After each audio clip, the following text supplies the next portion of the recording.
Hi there, Psych2Go fans! For those of you who are new or someone who's been a longtime fan, we're glad to see you here and want to thank you for supporting us. If you want to see where we got this information, references are at the end. Loneliness is a widely recognized epidemic. According to the late John Cacioppo, co-founder of social neuroscience, loneliness is on the rise because we aren't as closely bound the way we used to be. The social world is constantly evolving, meaning that the way connections are formed and built becomes increasingly dependent on the social media platform, like apps for dating, online forums, blogs, and even online gaming. The result of this increasing dependency is that within the last 15 years, many of our face-to-face connections have been replaced with social networking. Cacioppo discovered that if people use social networking as a way to promote face-to-face interactions, then it reduces the amount of loneliness they encounter. However, if it's used as a replacement for those human interactions, loneliness is increased. It's a fine balance. So what holds us back from coping with loneliness? Much of it is in the way it is understood or misunderstood and depicted by the general public.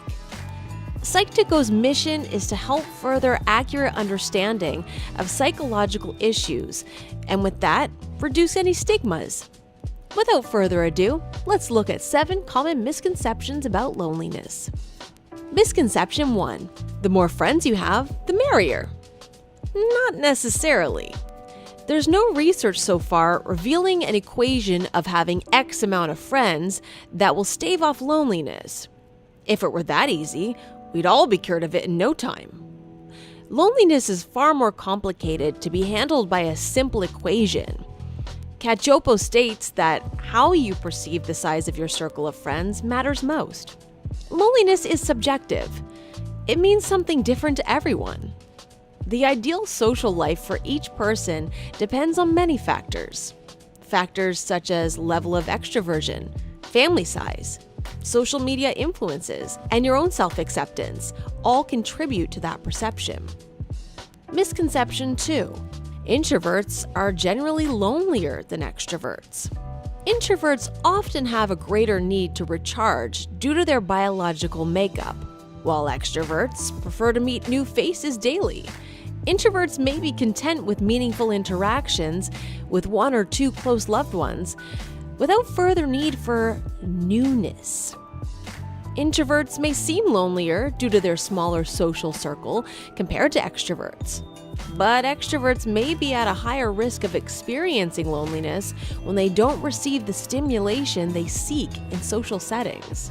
Extroverts generally require more engagement with the rest of the world to satisfy their social need. So when they are deprived of receiving that energy, it may take a large toll on their feelings of being connected. Overall, loneliness doesn't target a specific personality group. It affects everyone. Misconception 3.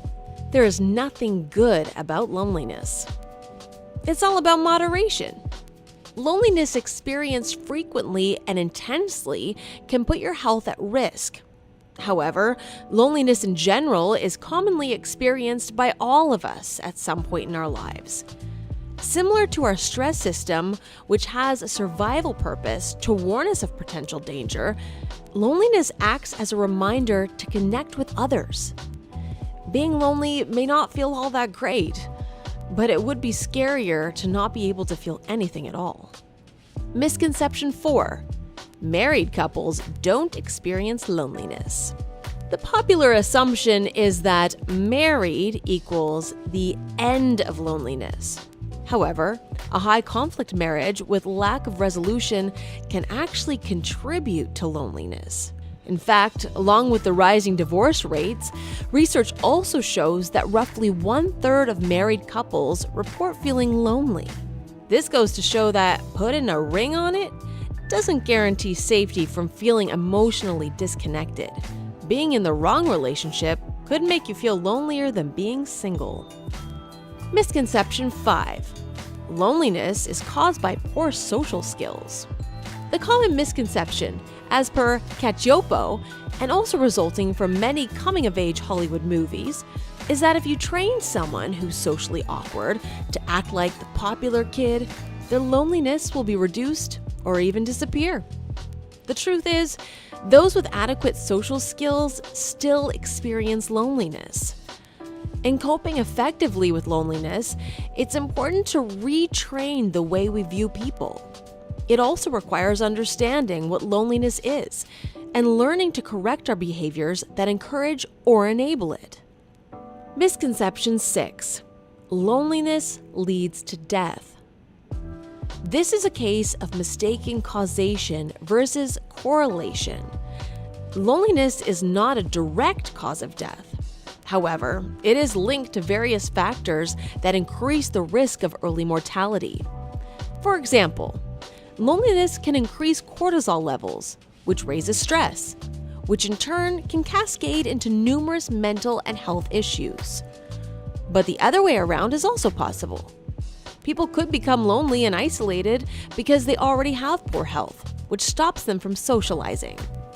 Or, lonely people may show up as less healthy in the statistics because their loneliness caused them to feel unmotivated to take care of their health. It works both ways. Misconception 7. Only strong ties matter. Research shows that people who have social networks that comprise of both strong tie and weak tie relationships experience less loneliness than those who have only established strong tie relationships. Examples of strong tie connections are those with your significant other, your best friend, and a close family member.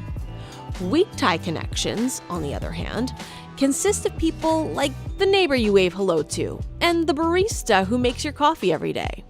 Some may argue that weak tie connections aren't important if small talk is the only thing that brings two people together. But weak ties are crucial to bringing groups of strong ties together. You may wonder, what if one feels content already in their strong tie relationships? What's the motivation to venture out and socialize with others? Simply, stunted growth means missing valuable information. As an example, you and your strong tie group are all mental health fans where everyone has solid knowledge of it because you're all great at communicating with each other. However, due to lack of expansion, you are now missing out on other valuable, maybe even crucial information, such as caring for your physical health or ways of integrating physical and mental health together.